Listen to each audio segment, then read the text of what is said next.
안녕하십니까. 저는 올해 41살 의사 집안 며느리로 7년을 살다가 이혼한 여자입니다. 저의 선택이 옳았는지 제 이야기를 들어주시고 조언 부탁드립니다. 등기부등본을 받아든 날 저는 한참을 그 자리에 서 있었습니다. 재개발 예정 구역. 부동산 중개사무소 창밖으로 봄볕이 쏟아지고 있었어요. 벚꽃이 바람에 흩날리는 아름다운 날이었죠. 축하드려요. 대박 나셨어요. 중개인이 환하게 웃으며 말했습니다. 이 정도면 평생 편하게 살 수 있다고 했어요. 복 받았다고 했습니다.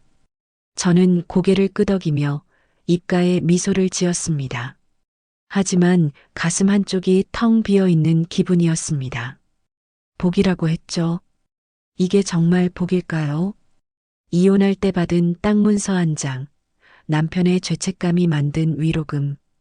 그게 지금 제 앞날을 열어주는 열쇠가 되었습니다. 사무소를 나와 강변 산책로를 걸었습니다. 그저 걷고 싶었습니다. 벤치에 앉아 강물을 바라보았죠. 물은 느리고 고요하게 흘러갔습니다. 지난 7년이 주마등처럼 지나갔어요. 처음으로 돌아가 봅니다. 저는 고아원에서 자라서 부모님 얼굴을 모릅니다. 18살이 되던 해 시설을 나와 혼자 살기 시작했죠. 장학금으로 간호학과에 진학했고 아르바이트로 생활비를 벌었습니다. 힘들었지만 견딜만 했어요. 혼자라는 게 익숙했으니까요. 32살 저는 대학병원 간호사가 되었습니다. 새벽 6시면 흰 가운을 입고 출근했어요. 내과 병동 복도는 늘 바빴습니다. 환자 차트를 확인하고 혈압을 재고 링거를 갈았죠. 힘들었지만 보람 있었습니다. 환자가 회복해서 웃으며 퇴원할 때면 제 일에 자부심을 느꼈어요. 월급은 적지 않았고 작은 원룸이지만 제 집이 있었습니다. 외롭지 않았어요. 외롭지 않다고 스스로를 설득하며 살았죠. 무엇보다 저는 혼자서도 잘 살 수 있었습니다. 남편을 처음 본 건 병동 회진 시간이었습니다. 남편은 새로 부임한 내과 전문의였고 키는 크지 않았지만 자세가 단정했어요. 회진 중 그의 모습이 인상적이었습니다. 할머니 환자의 손을 잡아주고 어린 환자에게 무릎을 굽혀 눈높이를 맞추는 모습도 따뜻했습니다. 저는 그 모습을 보며 가슴이 뛰었어요. 한 달쯤 지나 그가 말을 걸어왔습니다. 야근 후 커피를 마시자고 했어요. 병원 근처 카페에서 우리는 마주 앉았습니다. 그는 제 일하는 모습이 성실해 보인다고 말했어요. 조용하고 꾸준한 사람이 좋다고 했습니다. 얼굴이 붉어졌습니다. 그날 이후 우리는 자주 만났습니다. 퇴근 후 커피를 마시고 주말엔 영화를 봤어요. 그는 제 이야기를 들어줬고 제 일을 인정해 주었습니다. 처음으로 누군가에게 인정받는다는 기분을 느꼈어요. 3개월 만에 우리는 연인이 되었습니다. 6개월이 지났을 때 그가 결혼 이야기를 꺼냈습니다. 부모님께 인사를 드리고 싶다고 했어요. 제가 좋은 며느리가 될 것 같다고 했습니다. 며느리. 그 단어가 묘하게 걸렸습니다. 하지만 그가 미래를 생각하고 있다는 게 저는 행복했어요. 일주일 후 강남의 고급 아파트 앞에 섰습니다. 현관문을 열자 넓은 거실이 보였어요. 고급 가구, 벽에 걸린 유화, 빛을 반사하는 대리석 바닥. 시어머니가 나왔습니다. 베이지색 투피스, 짧은 머리, 옅은 화장. 표정은 차분했지만 눈빛은 날카로웠어요. 준비해온 과일 바구니를 건넸습니다. 시어머니는 소파를 가리켰고 저는 조심스럽게 앉았죠. 시어머니는 저를 천천히 훑어보았습니다. 머리부터 발끝까지 마치 상품을 검수하듯이 등에 땀이 흘렀습니다. 간호사로 일한다고 말하자 결혼 후엔 어떻게 할 거냐고 물었어요. 저는 아직 생각하지 못했다고 대답했습니다. 부모님은 뭐 하시는데? 시어머니가 물었습니다. 부모님은 안 계세요. 돌아가셨어? 아니요. 저는 고아원에서 자랐습니다. 순간 시어머니의 표정이 달라졌습니다. 웃음의 의미를 이때까지도 몰랐습니다. 그래, 혼자 힘들게 살았겠네. 목소리가 부드러워졌습니다. 하지만 눈빛은 여전히 차가웠어요. 그럼 친정 쪽 신경 쓸 일은 없겠구나. 그게 편하지. 시집살이도 훨씬 수월하고. 저는 아무 말도 하지 못했습니다. 우리 집 며느리는 조용하고 순한 여자가 좋아. 시어머니가 말했습니다. 집안일을 잘하고 시부모를 잘 모시고 말썽을 부리지 않는 며느리. 그런 사람이 필요하다는 말이었어요. 그리고 친정 간섭이 없는 며느리가 더 좋다는 뜻이었죠. 저는 입을 열지 못했습니다. 시어머니는 제가 말수가 적고 얌전해 보인다며 마음에 든다고 했습니다. 고아 출신이라 의지할 곳이 없으니 시댁에 잘 적응할 거라고 했어요. 칭찬인지 평가인지 알 수 없었습니다. 착하게만 살면 돼. 그날 저는 며느리 면접에 합격했습니다. 집으로 돌아오는 지하철 안 창밖을 바라보았습니다. 어둠 속을 달리는 전철창에 비친 제 얼굴이 창백했어요. 조용하고 순한 여자가 좋아. 친정 간섭이 없으면 더 좋고. 시어머니의 말이 계속 맴돌았습니다. 저는 선택받은 걸까요? 아니면 선택당한 걸까요? 남편의 사랑과 시어머니의 선택. 그 사이 어딘가에 제가 있었습니다. 휴대폰이 울렸습니다. 남편이었어요. 어머니가 마음에 들어 하신다는 메시지였습니다. 결혼 날짜를 잡자고 했어요. 저는 답장을 보냈습니다. 그래, 좋아. 하지만 손가락이 떨렸습니다. 그날 밤 잠들지 못했습니다. 천장을 바라보며 생각했어요. 결혼이란 게 뭘까? 사랑하는 사람과 함께 사는 것일까? 아니면 누군가의 기준에 맞춰 사는 것일까? 답은 나오지 않았습니다. 2달이란 시간이 흘렀습니다. 그리고 저는 박지은이 아닌 며느리가 되었습니다. 결혼식은 호텔 대연회장에서 열렸습니다. 하객은 300명이 넘었어요. 대부분 신랑 측 손님들이었습니다. 의사 집안이라 친척과 지인이 많았죠. 저희 쪽은 친구 몇 명과 고아원 원장 선생님 뿐이었습니다.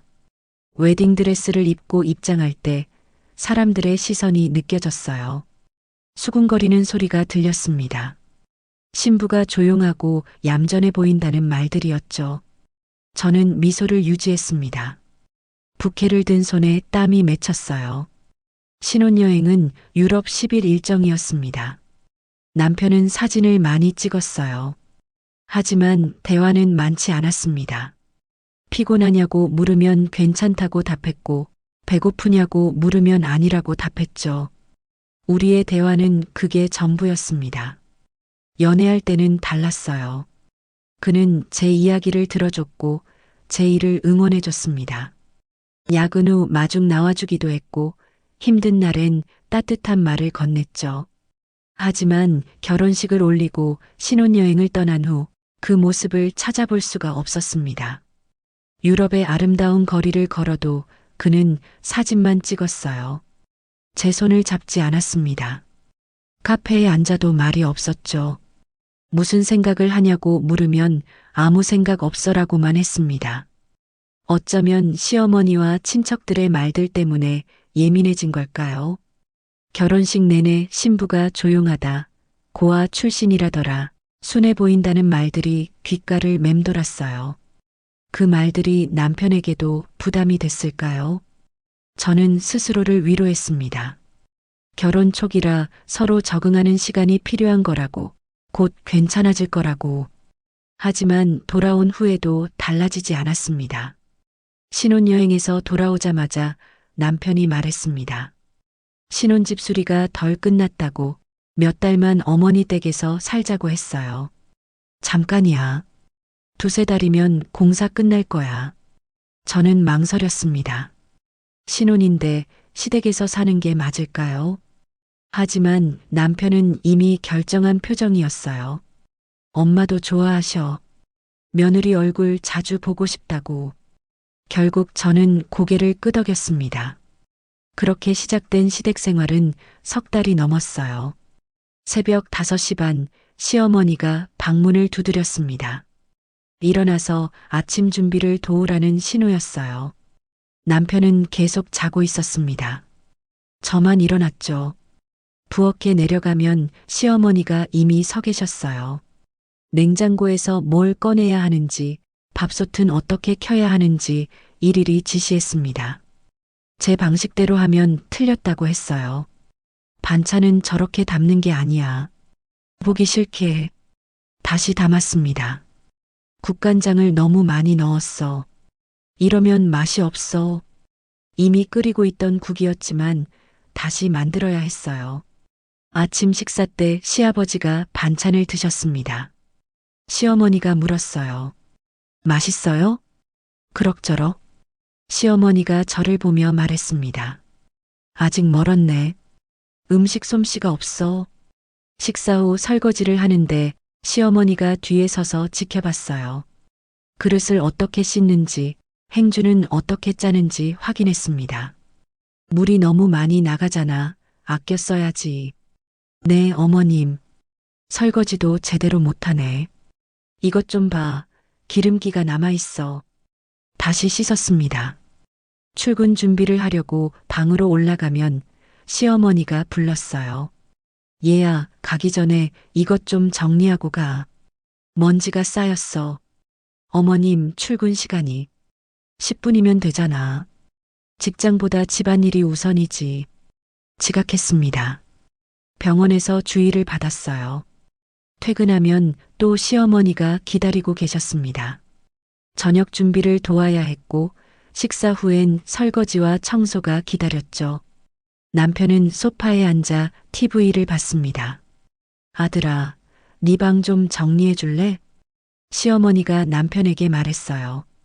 남편이 귀찮다는 표정으로 대답했습니다. 나중에요. 그럼 너가 좀 해줘. 며느리가 해야지. 저는 병원에서 8시간 일하고 왔지만 남편 방을 청소했습니다. 남편은 그걸 당연하게 여겼어요. 밤 10시가 넘어서야 방으로 올라갈 수 있었습니다. 샤워를 하고 침대에 누우면 온몸이 무거웠어요. 남편은 이미 자고 있었습니다. 힘들어? 어느 날 작게 물었습니다. 괜찮아. 엄마가 며느리 교육 좀 시키시는 거야. 다 너 위해서야. 교육. 저는 교육받을 아이가 아니었습니다. 32살 성인이었고 7년 경력의 간호사였어요. 하지만 이 집에선 그냥 며느리였습니다. 석 달이 지나고 넉 달이 지났습니다. 신혼집 공사는 끝났다고 했지만 이사 이야기는 나오지 않았어요.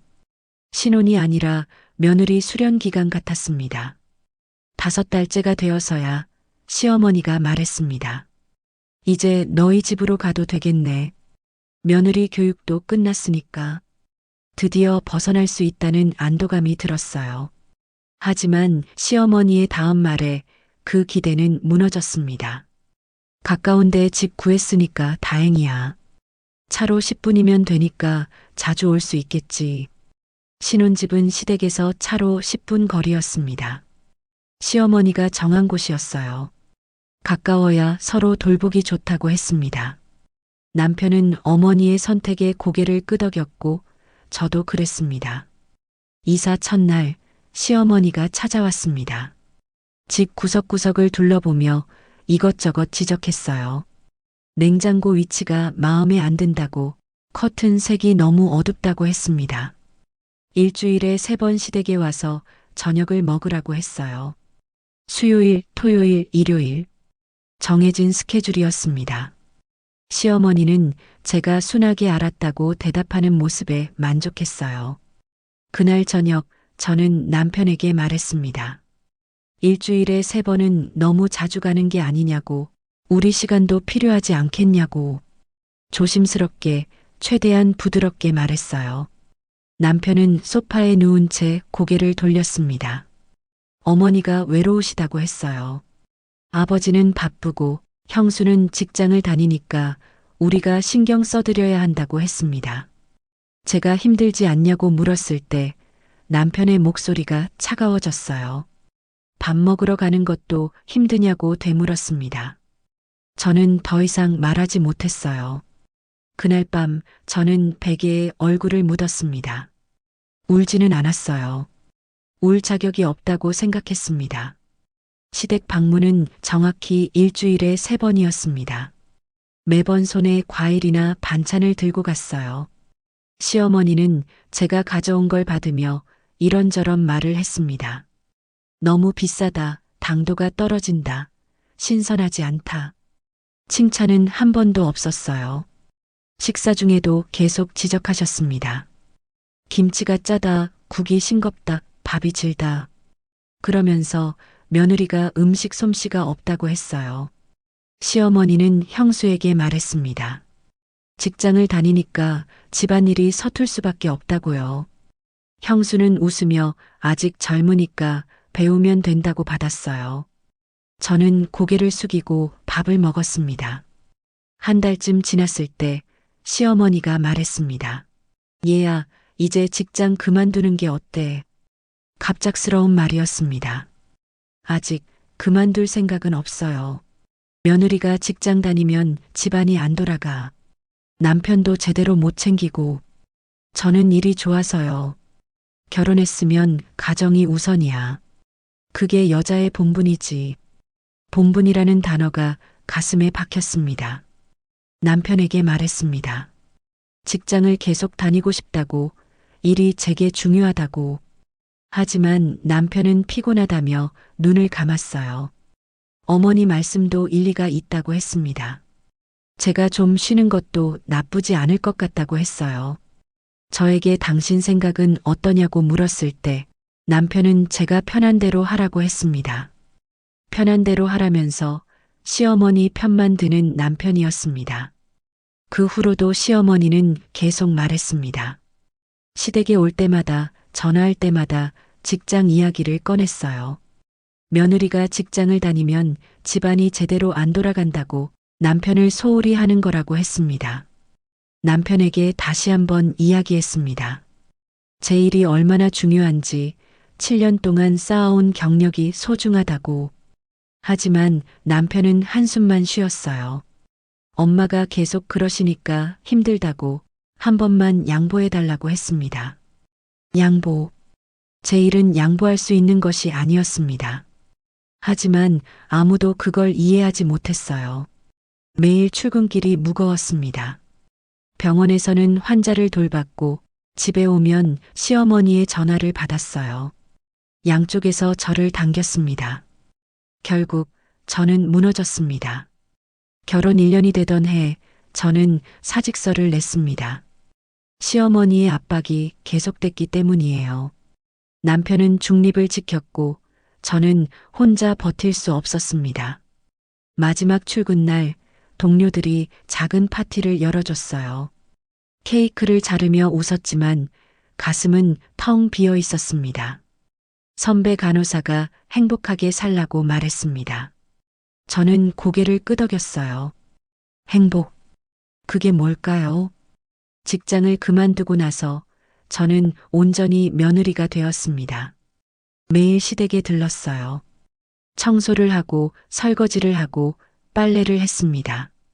시어머니는 제가 하는 일마다 지적했어요. 걸레질이 깨끗하지 않다.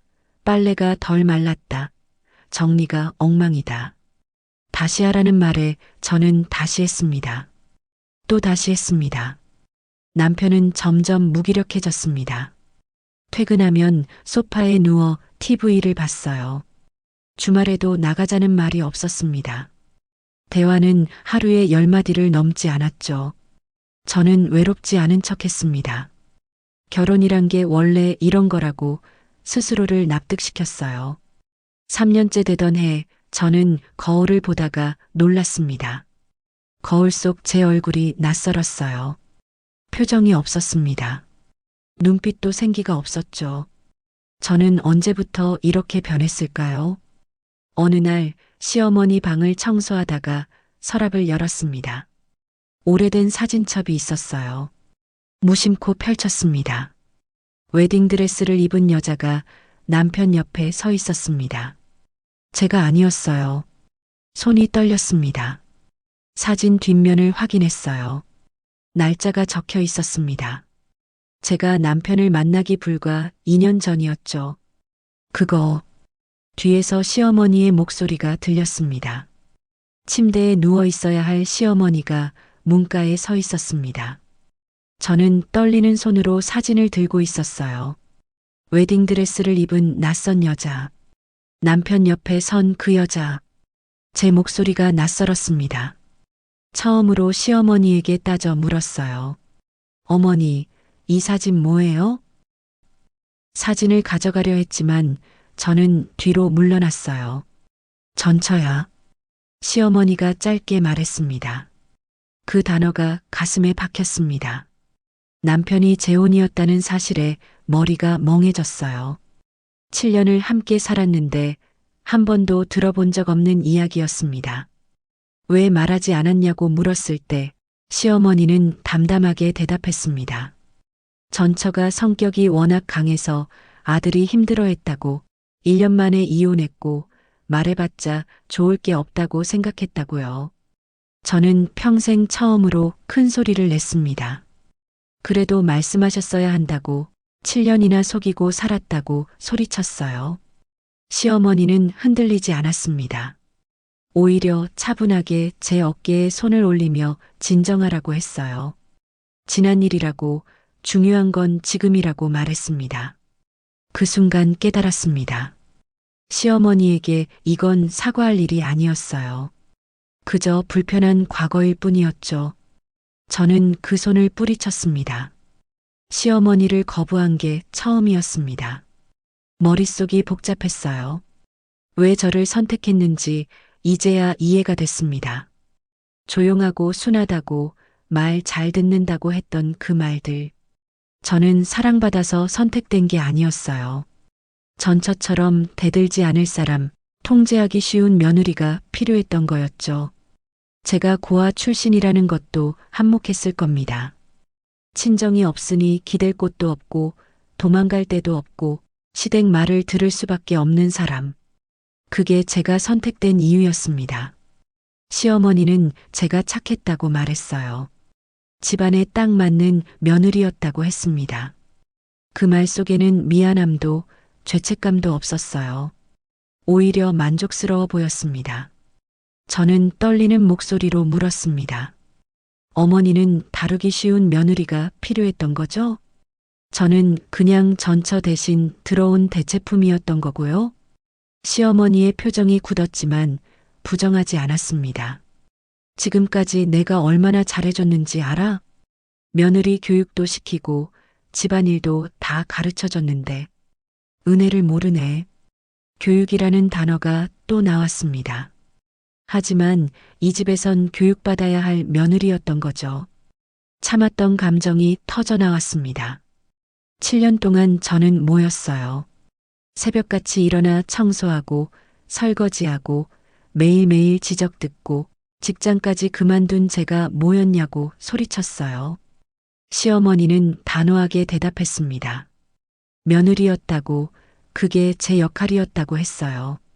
그리고 저는 잘했다고, 순하고 말 잘 들었다고 말했습니다.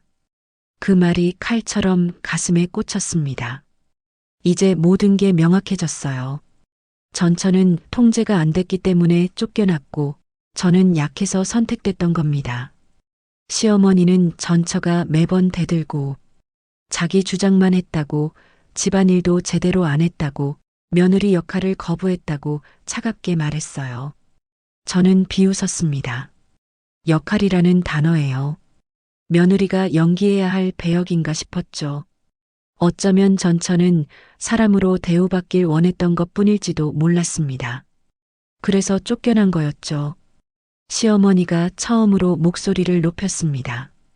입 조심하라고, 지금까지 참았는데 제가 너무 나간다고 했어요.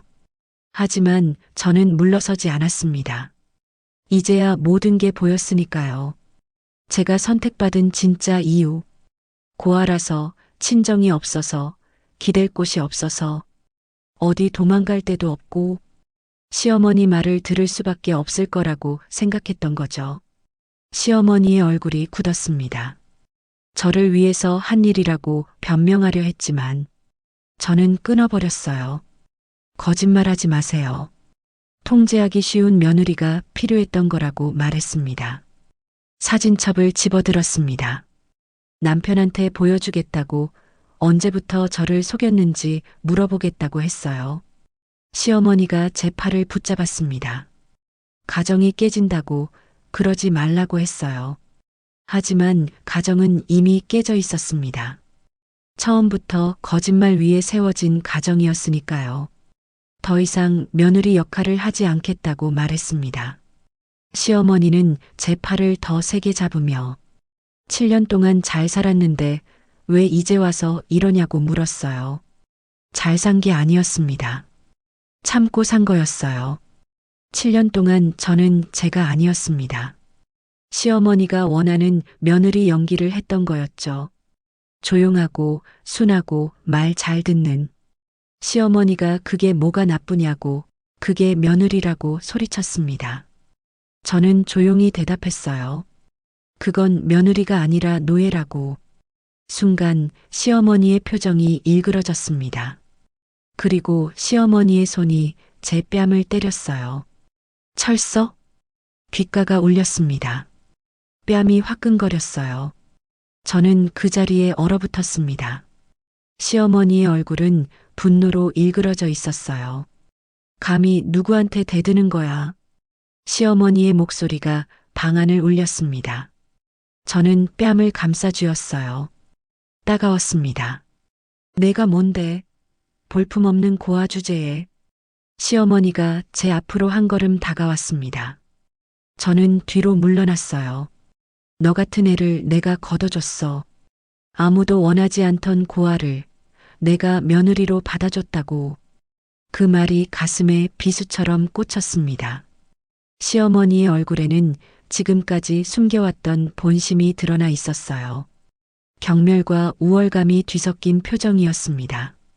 7년 동안 먹여주고 재워주고 집안일 가르쳐주고 내가 키워준 거야. 그런데 이제 와서 노예라고? 적반하장도 유분수지. 시어머니는 손가락으로 제 가슴을 찔렀습니다. 한 번, 두 번, 세 번. 매번 밀려날 때마다 저는 뒤로 비틀거렸어요. 너 같은 애가 이 집안에 들어올 수 있었던 게 얼마나 큰 행운인 줄 알아? 고아원 출신이 의사 집안 며느리가 됐잖아. 저는 아무 말도 할 수 없었습니다.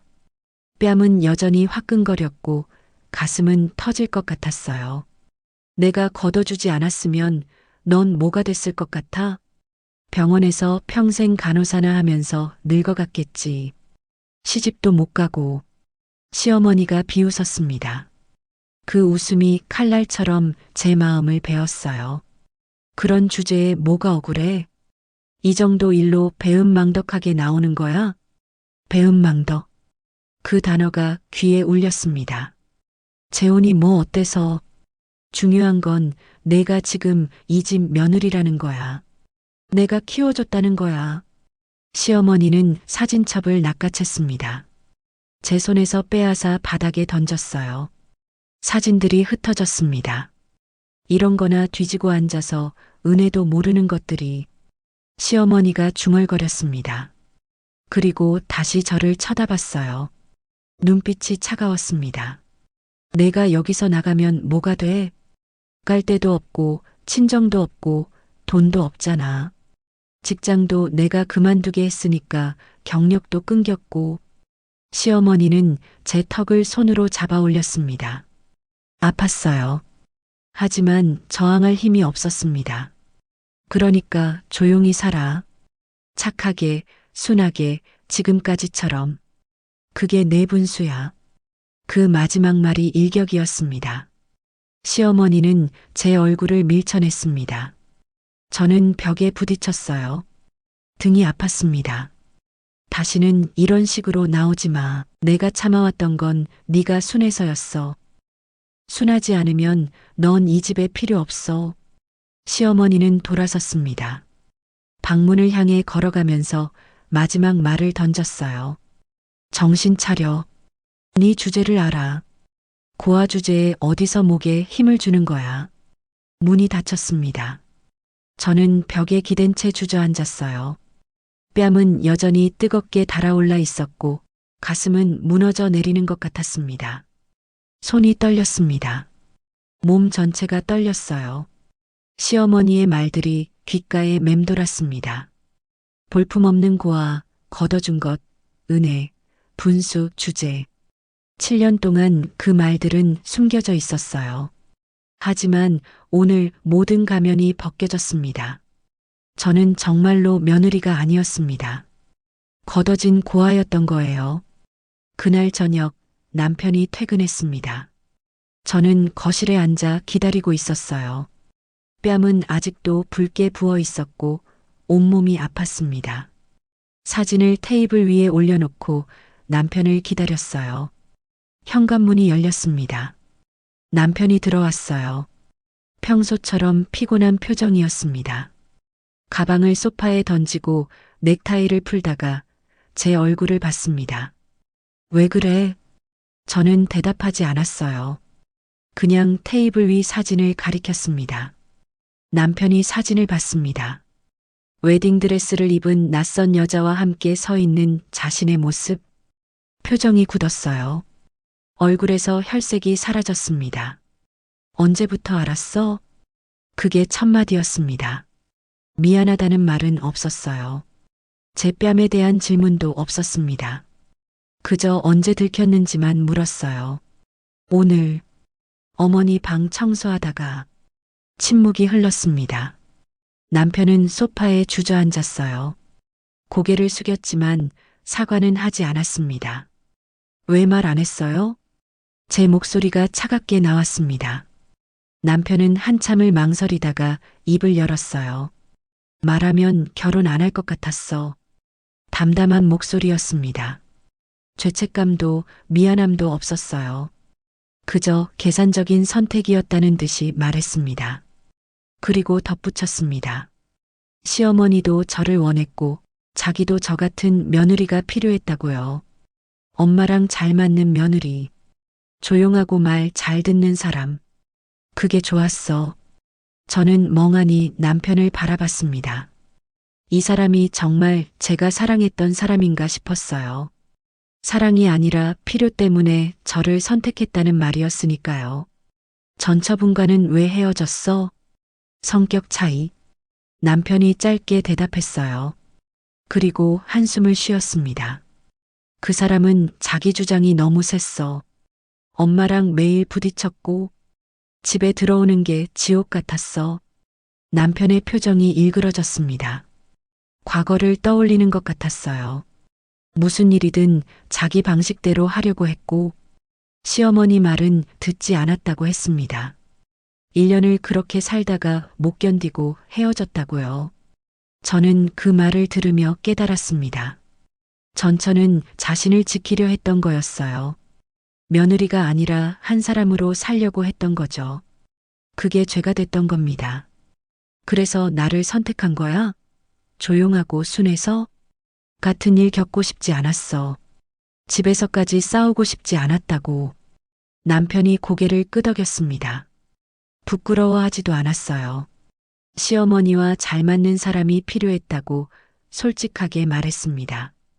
그 순간 모든 게 명확해졌습니다. 저는 아내로 선택된 게 아니었어요. 시어머니와 남편 사이의 완충제로, 순종적인 며느리로, 집안의 평화를 위한 도구로 선택됐던 겁니다. 그럼 저는요? 저는 뭐예요? 제 목소리가 떨렸습니다. 남편은 잠시 망설이다가 대답했어요. 좋은 사람이지. 착하고 순하고.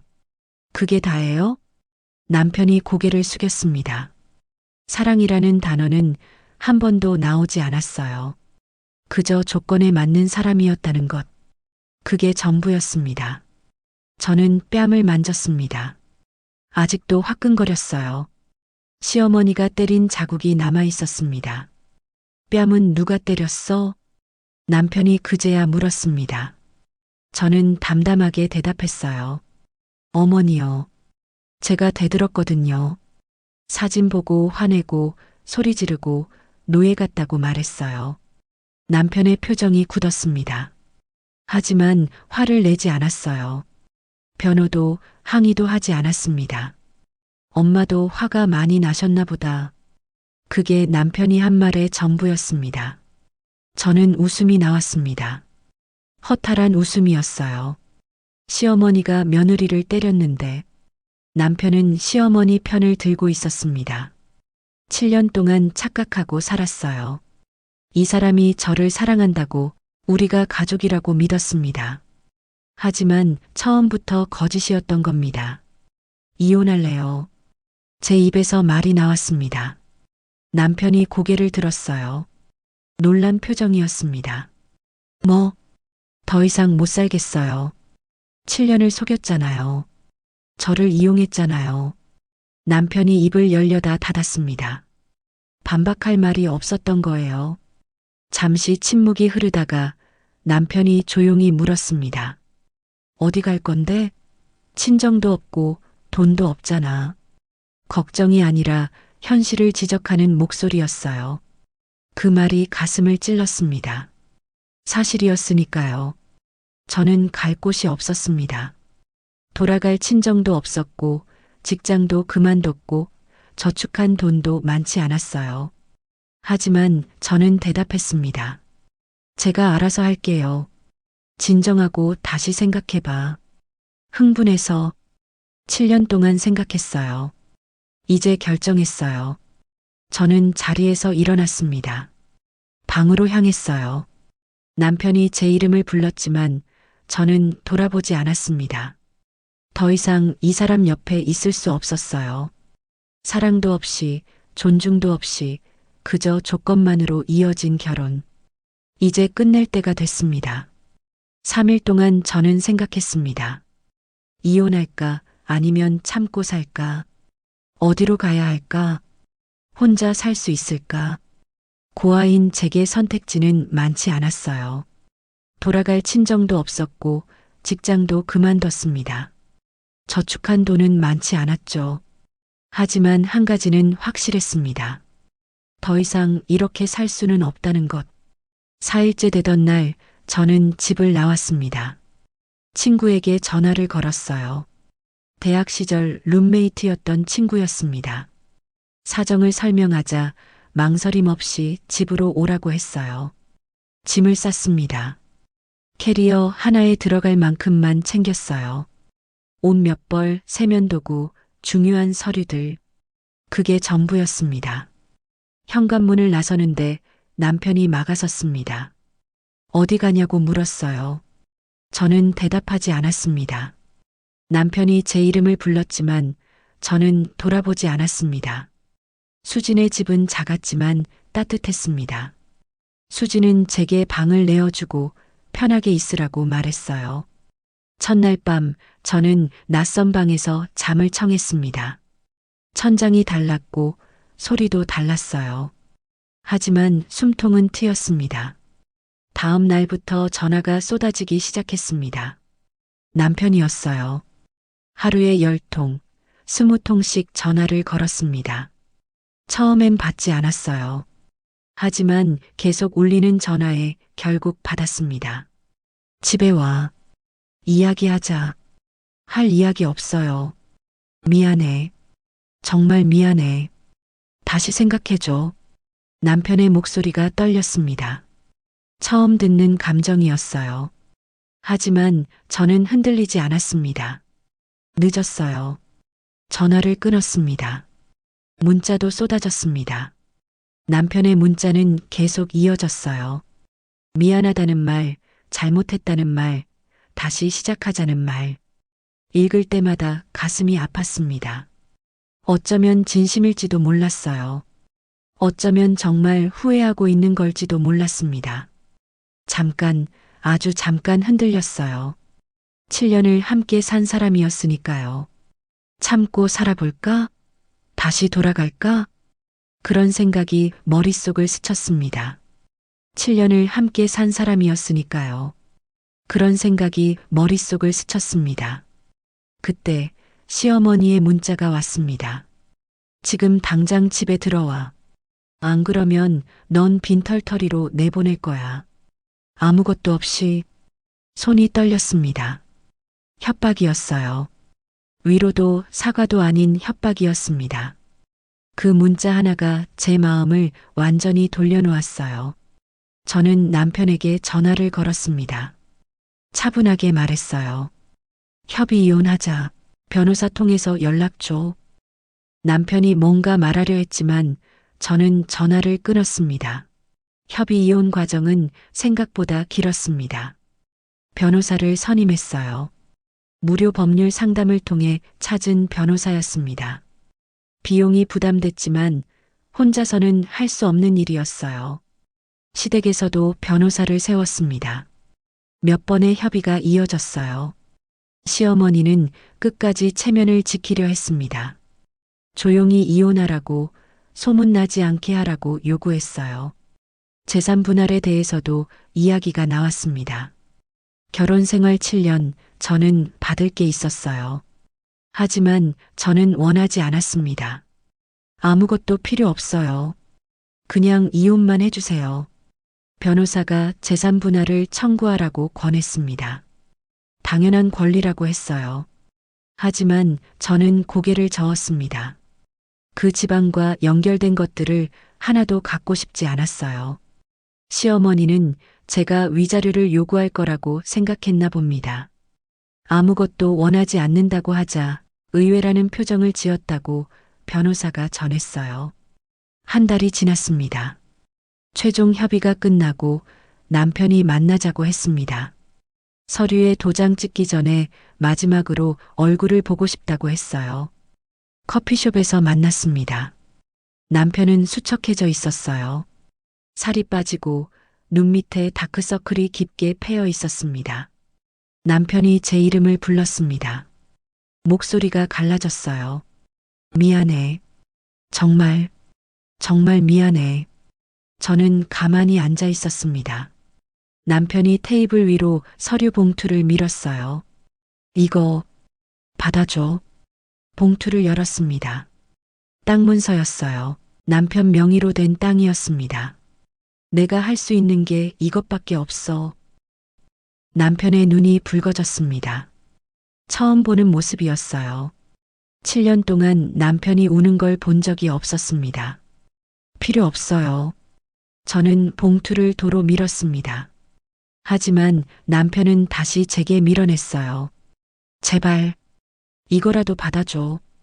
그래야 내가 조금이라도 편할 것 같아. 남편이 고개를 숙였습니다.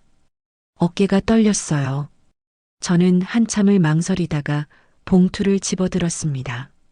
거절할 힘이 없었어요. 아니, 어쩌면 제게도 필요한 것이었는지 모릅니다. 앞으로 살아갈 최소한의 안전장치. 고마워. 그 말만 하고 자리에서 일어났습니다. 남편이 손을 뻗었지만 저는 피했어요. 행복해. 제발 행복하게 살아. 남편의 목소리가 등 뒤에서 들렸습니다. 저는 대답하지 않았어요. 이혼 서류에 도장을 찍던 날, 밖에는 비가 내리고 있었습니다. 구청 민원실은 쌀쌀했어요. 형광등 불빛이 차갑게 느껴졌습니다. 남편이 옆에 앉아 있었지만 우리 사이엔 보이지 않는 벽이 있었어요. 각자 서류를 받아들고 각자 도장을 찍었습니다. 도장이 종이에 찍히는 순간 7년이 끝났습니다. 서류를 제출했어요. 공무원이 접수증을 건넸습니다. 이제 법적으로 남이 되는 거였죠. 밖으로 나왔습니다. 비가 내리고 있었어요.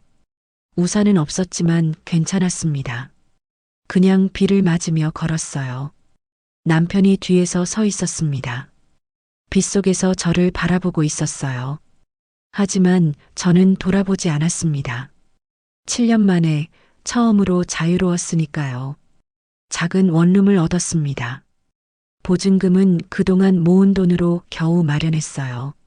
수진이 보증금 일부를 빌려주겠다고 했지만 저는 거절했습니다. 제 힘으로 시작하고 싶었어요. 방은 작았습니다. 작은 부엌, 작은 화장실, 그리고 작은 방 하나. 짐은 많지 않았어요. 옷 몇 벌과 책 몇 권이 전부였습니다. 첫날 밤 텅 빈 방에 누워 천장을 바라보았습니다. 외로웠어요. 무서웠습니다. 앞으로 어떻게 살아야 할지 막막했어요. 하지만 동시에 홀가분했습니다. 더 이상 누군가의 며느리가 아니었어요. 시어머니의 지적을 듣지 않아도 됐고, 무기력한 남편을 보지 않아도 됐습니다. 저는 이제 나 자신이었습니다. 책상 서랍에 땅 문서를 넣었어요. 언젠가 팔아서 생활비에 보태야겠다고 생각했습니다. 그때는 몰랐어요. 그 땅이 제 인생을 바꿔놓을 거라는 걸. 이혼 후 1년이 지났습니다. 저는 작은 출판사에 다시 취직했어요. 편집 보조일이었습니다. 월급은 적었지만 제 돈으로 제 삶을 꾸려갈 수 있었죠. 평범했습니다. 출근하고 일하고 퇴근했어요. 주말엔 혼자 영화를 보거나 도서관에 갔습니다. 외로웠지만 괜찮았어요. 적어도 누구의 눈치도 보지 않았으니까요. 그러던 어느 날 등기부등본을 확인하러 구청에 갔습니다. 땅을 팔 생각이었어요. 좀 더 나은 집으로 이사하고 싶었습니다. 담당 직원이 컴퓨터를 보더니 고개를 들어 저를 봤어요. 축하드립니다.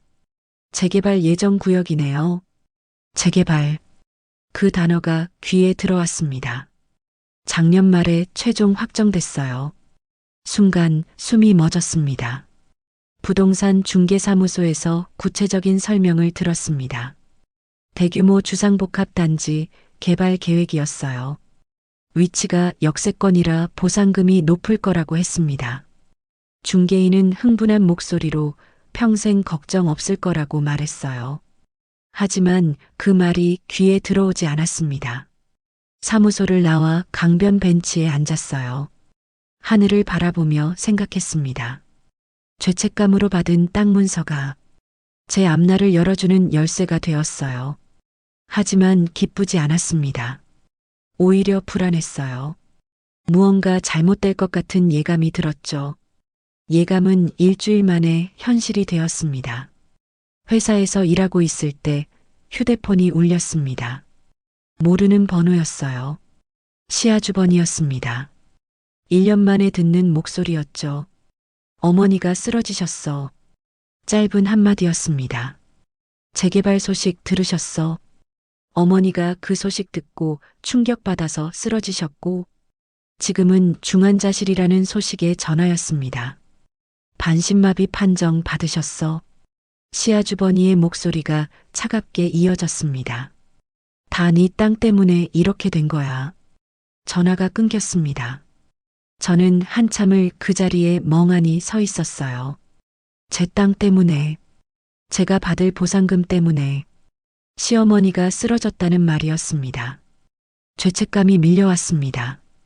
하지만 동시에 의문도 들었어요. 정말 제 탓일까요? 그 땅은 남편이 준 거였습니다.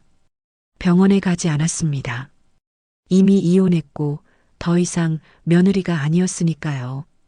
그날 저녁부터 전화가 쏟아지기 시작했습니다. 퇴근하고 집에 도착했을 때 휴대폰에 부재중 전화가 여러 통 쌓여 있었어요. 모르는 번호들이었습니다. 받지 않자 문자가 왔어요. 어머니가 중환자실에 계신다는 내용, 병문안을 오라는 내용이었습니다. 저는 답장하지 않았습니다. 하지만 문자는 계속 왔어요.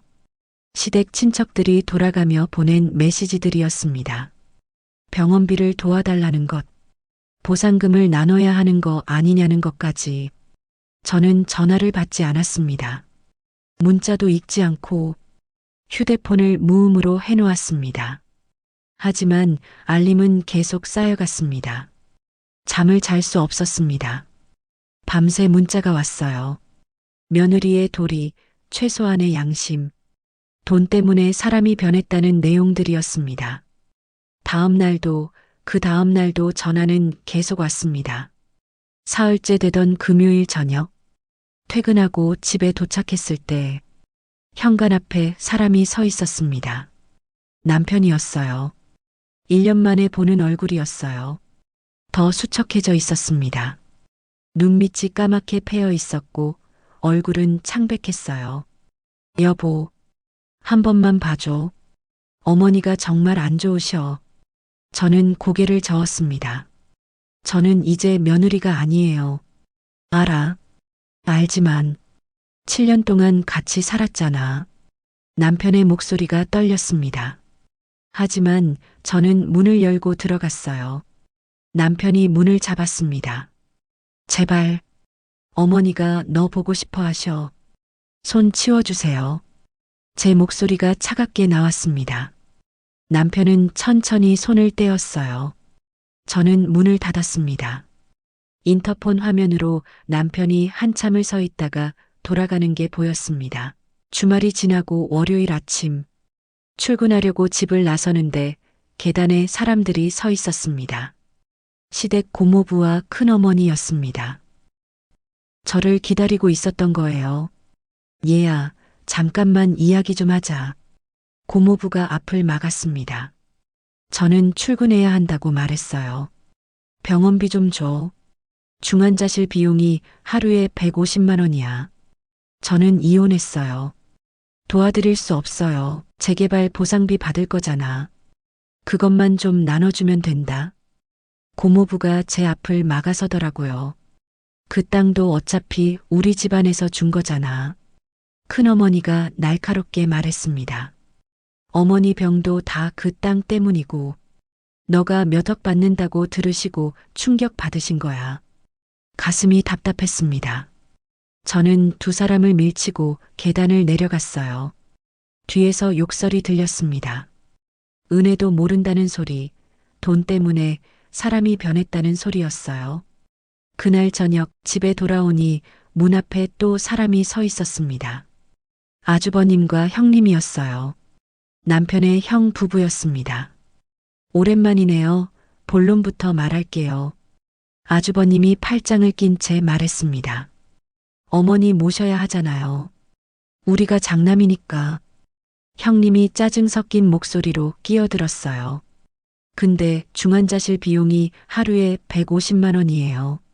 나중에 태어나면 우리 집에서 모셔야 하는데 간병비까지 생각하면 감당이 안 돼요. 재개발 보상금 받을 거잖아요. 그거 좀 나눠야 하는 거 아니에요? 아주버님이 대놓고 말했습니다. 그 땅 원래 우리 집안 거예요. 동생이 준 거지만 집안 재산이잖아요. 이혼했어요. 더 이상 관계 없어요. 관계 없긴 뭐가 관계 없어요. 7년 동안 며느리 했잖아요. 형님이 소리를 질렀습니다. 우리가 어머니 모시는데 당신은 돈만 챙기고 나 몰라라 할 거예요? 최소한 병원비, 간병비는 내야 하는 거 아니에요?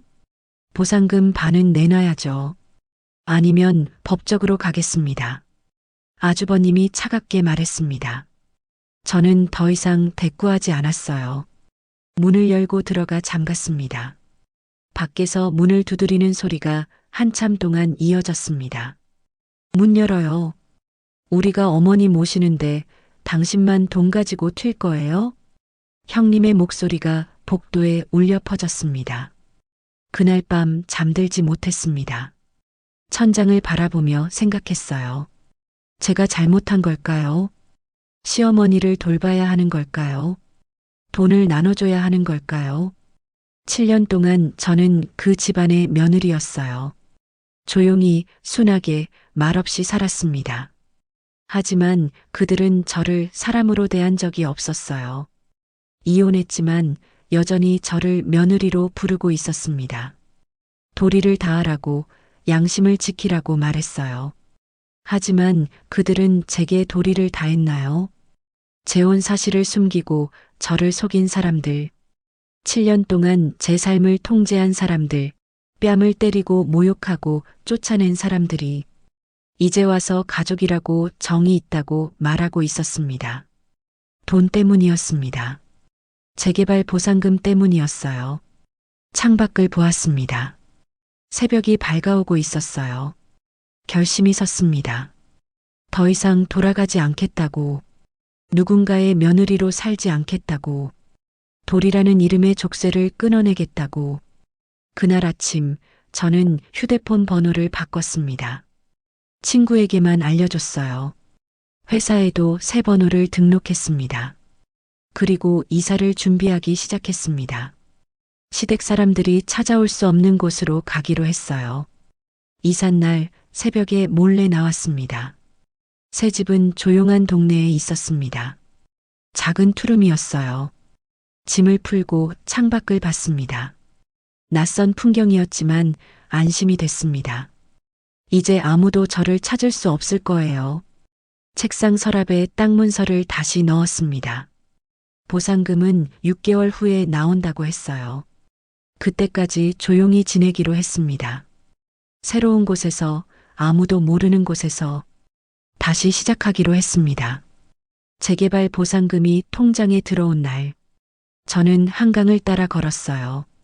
벚꽃이 흩날리고 있었습니다. 사람들은 웃으며 사진을 찍었죠. 저는 벤치에 앉아 강물을 바라보았습니다. 7년의 결혼 생활, 1년의 이혼 후 삶, 그리고 지금 모든 게 주마등처럼 지나갔어요. 돈이 제게 자유를 주었습니다. 하지만 진짜 자유는 돈이 아니었어요. 더 이상 누군가의 기준에 맞추지 않아도 된다는 것. 그게 진짜 자유였습니다. 새 집은 조용한 주택가에 있는 작은 아파트였습니다. 넓지는 않았지만 온전히 제 공간이었어요. 창문으로 햇살이 들어왔습니다. 창밖으로는 작은 공원이 보였습니다. 아이들이 뛰어노는 소리, 강아지 짖는 소리, 평범하고 따뜻한 일상의 소리들이 들려왔어요. 집을 꾸몄습니다. 좋아하는 책을 꽂았고 작은 화분을 놓았어요. 벽에는 제가 좋아하는 그림을 걸었습니다. 모든 게 제 선택이었어요. 출판사는 그만뒀습니다. 당분간 쉬기로 했어요. 무엇을 할지 천천히 생각하고 싶었습니다. 매일 아침 요가를 했습니다. 오후엔 책을 읽거나 산책을 했어요. 저녁엔 요리를 배우기 시작했습니다. 시어머니의 지적이 아니라 제가 좋아서 하는 요리였죠. 외로웠지만 괜찮았습니다. 처음으로 저는 나 자신과 마주하고 있었어요. 한 달쯤 지났을 때 우편함에 편지가 한 통 들어 있었습니다. 남편의 필체였어요. 새 주소를 어떻게 알았는지는 몰랐습니다. 편지를 열지 않고 한참을 들고 있었어요. 손이 떨렸습니다. 결국 열었습니다. 짧은 편지였어요. 어머니가 재활 치료 중이라고 했습니다. 많이 회복하고 계신다고 했죠. 그리고 한 가지 소식이 더 있었습니다. 결국 자기가 어머니를 모시게 됐다고 했어요. 형님 내외가 결국 손을 뗐다고 했습니다. 보상금을 나눠달라고 했다가 거절당하자 어머니를 모시지 않겠다고 선언했다고요. 친척들도 마찬가지였다고 했습니다. 병원비를 도와달라며 연락했던 사람들, 며느리의 도리를 말했던 사람들, 모두 돈을 받지 못하자 하나둘 사라졌다고 했어요.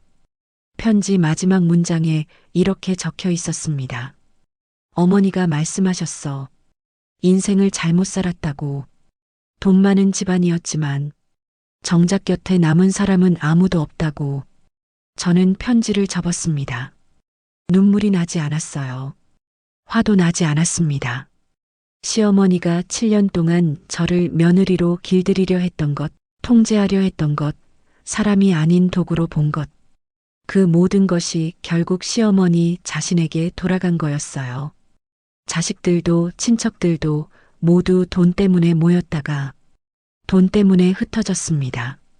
조용하고 순한 며느리를 원했지만 정작 그 며느리는 떠났고요.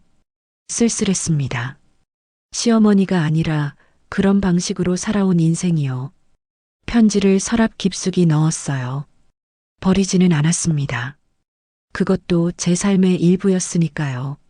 시간이 흘렀습니다. 저는 상담센터에서 자원봉사를 시작했어요. 가정 문제로 고민하는 여성들과 이야기를 나눴습니다. 어느 날 젊은 여자가 찾아왔습니다. 26살. 결혼을 앞두고 있다고 했어요. 하지만 시어머니가 직장을 그만두라고 한다고, 조용하고 순한 며느리가 되라고 한다고 말했습니다. 저는 그녀를 보며 과거의 제 모습을 봤어요. 어떻게 하면 좋을까요? 그녀가 물었습니다. 저는 천천히 말했습니다. 당신이 원하는 게 뭔지 먼저 생각해 보세요. 다른 사람의 기준이 아니라 당신 자신의 기준으로요. 그녀는 고개를 끄덕였습니다. 하지만 눈빛은 여전히 불안해 보였어요. 저는 알고 있었습니다. 조언을 듣는 것과 실천하는 것은 다르다는 걸. 그녀도 제가 걸었던 길을 걸어야 할지도 모른다는 걸. 하지만 적어도 누군가 그녀에게 말해 주었어요. 당신의 선택이 중요하다고. 당신도 존중받을 자격이 있다고. 상담이 끝나고 문득 생각했습니다. 누가 나에게 그런 말을 해줬을까? 고아원 선생님들이 생각났습니다. 조건 없이 저를 사랑해 주셨던 분들. 오래 잊고 있었던 따뜻함이 떠올랐어요. 그 따뜻함에 감사하고 싶었습니다. 돌아가서 그때의 고마움을 전하고 싶었어요. 얼마 후 저는 고아원을 찾아갔습니다. 제가 자랐던 곳이었어요. 건물은 낡았지만 마당은 여전히 넓었습니다. 아이들이 뛰어놀고 있었어요. 원장 선생님이 저를 알아보았습니다. 나이가 많이 드셨지만 미소는 여전했어요. 원장실에서 차를 마셨습니다. 저는 후원금을 전달했습니다. 많은 금액이었어요. 원장 선생님은 놀란 표정을 지으셨습니다. 이렇게 큰 돈을. 저도 여기서 자랐잖아요. 돌려드리고 싶었어요. 선생님이 제 손을 잡았습니다. 따뜻했어요. 고맙구나. 넌 정말 잘 자랐어. 집으로 돌아오는 길 마음이 복잡했습니다. 문득 엄마가 그리웠습니다. 한 번도 본 적 없는 얼굴이지만 그리웠어요. 시댁에서 힘들었던 날들, 시어머니의 지적을 들을 때마다, 남편에게 실망할 때마다 엄마가 있었다면 어땠을까 생각했습니다. 엄마, 나 힘들어. 그렇게 말하고 싶었어요. 안기고 싶었습니다. 위로받고 싶었죠. 결혼을 앞두고 있을 때도 그랬습니다. 시어머니의 며느리 면접을 받을 때 엄마가 옆에 있었다면, 제 편이 되어줄 사람이 있었다면, 조용하고 순하라는 말에 아니라고 말해줄 사람이 있었다면, 어쩌면 달라졌을까요? 친정도 없었고 기댈 곳도 없었어요. 그래서 저는 혼자 버텨야 했습니다. 조용히, 순하게, 아무 말 없이. 하지만 이제는 알았어요. 엄마가 없어서 외로웠지만, 그래서 더 강해질 수 있었다는 것을, 기댈 곳이 없어서 스스로 설 수밖에 없었다는 것을. 눈물이 흘렀습니다. 오랜만에 우는 거였어요. 엄마, 나 이제 괜찮아요. 작게 중얼거렸습니다. 대답은 없었지만 괜찮았어요. 저는 이제 알았어요. 가족이 없다는 게 불행이 아니라는 걸. 혼자라는 게 외로운 것만은 아니라는 걸. 저는 저 자신이 있었으니까요.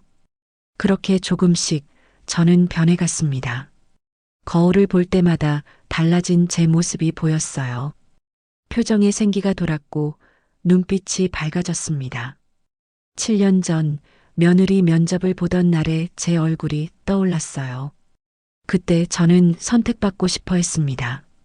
누군가에게 인정받고 필요한 사람이 되고 싶었죠. 하지만 지금은 달랐습니다. 저는 이제 제가 저를 선택했어요. 제가 저를 인정했습니다. 새로운 계획을 세웠습니다. 작은 서점을 열기로 했어요. 책을 좋아했고 사람들과 책 이야기를 나누고 싶었습니다. 시작은 작을 거예요. 하지만 괜찮았습니다. 천천히 제 속도로 가면 됐으니까요.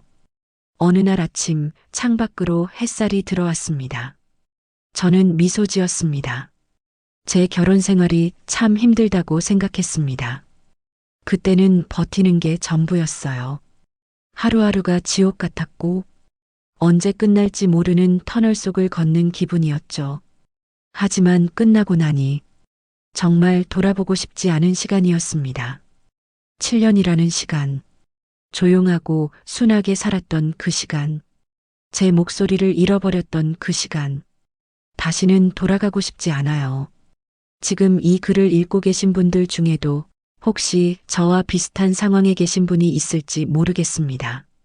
며느리의 도리를 강요받고 계신 분, 자신을 잃어가고 계신 분, 친정이 없어서 혼자 버티고 계신 분, 제 사연을 들으시고 꼭 무너지지 마시고 살아가세요. 힘들어도 외로워도 끝은 있습니다. 터널의 끝은 반드시 옵니다. 그리고 그 끝을 지나면 빛이 있어요. 저는 지금 그 빛 속에 있습니다. 완벽하지는 않지만 자유롭습니다. 그리고 저한테 조언도 아낌없이 주셔도 됩니다. 제가 잘했는지 못했는지 더 나은 방법이 있었는지 솔직히 저도 잘 모르겠어요. 그냥 살아남으려고 했을 뿐입니다. 하지만 한 가지는 확실합니다. 저는 이제 누군가의 며느리가 아니라 나 자신으로 살아갑니다. 그게 제 이야기의 끝이자 새로운 시작입니다.